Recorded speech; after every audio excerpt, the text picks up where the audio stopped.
पुढच्या बातमीकडे जाऊया। भारताच्या सीमेवर पाकिस्तानी सैन्य आणि दहशतवाद्यांची घुसखोरी सुरूच आहे।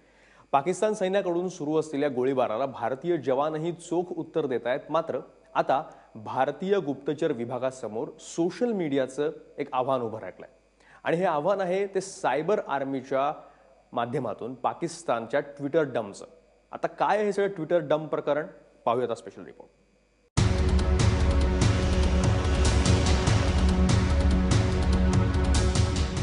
एकीकडे पाकिस्तानी लष्करानं आणि दहशतवाद्यांनी भारताविरुद्ध जमिनीवर युद्ध पुकारलंय, तर दुसरीकडे आणखी एक आर्मी भारताविरुद्ध व्हर्च्युअली लढतीये।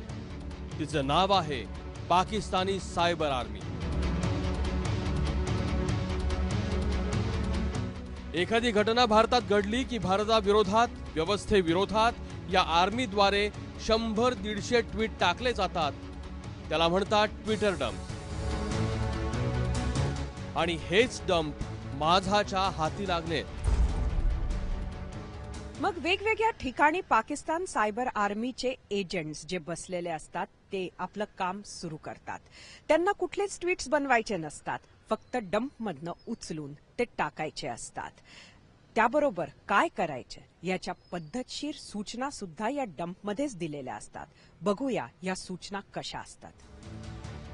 काश्मीर स्टँडर्ड टाइम 6:20 आणि ब्रिटिश स्टँडर्ड टाइम 2 वाजेपर्यंत ट्विट करू नये। ट्विट्स कॉपी पेस्ट करावे, रिट्विट करू नये।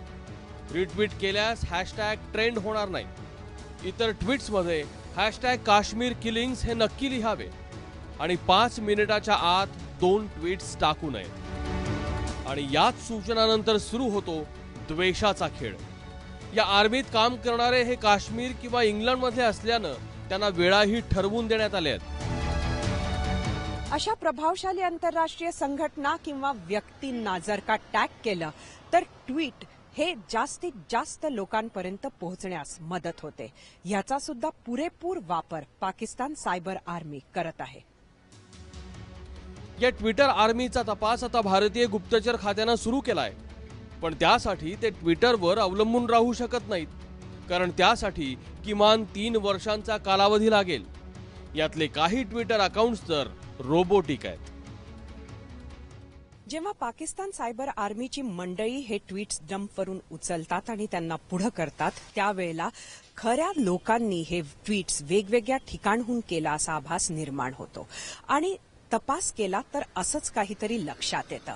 मात्र खोलवर तपास केल्यानंतर कळते की या अकाउंट्सचं कुठलंही लोकेशन मिळत नाही आणि ही मंडळी जोपर्यंत अशा प्रकारचे डंप हाती येत नाही तोपर्यंत किती मोठं षडयंत्र रचतात हे कळत सुद्धा नाही।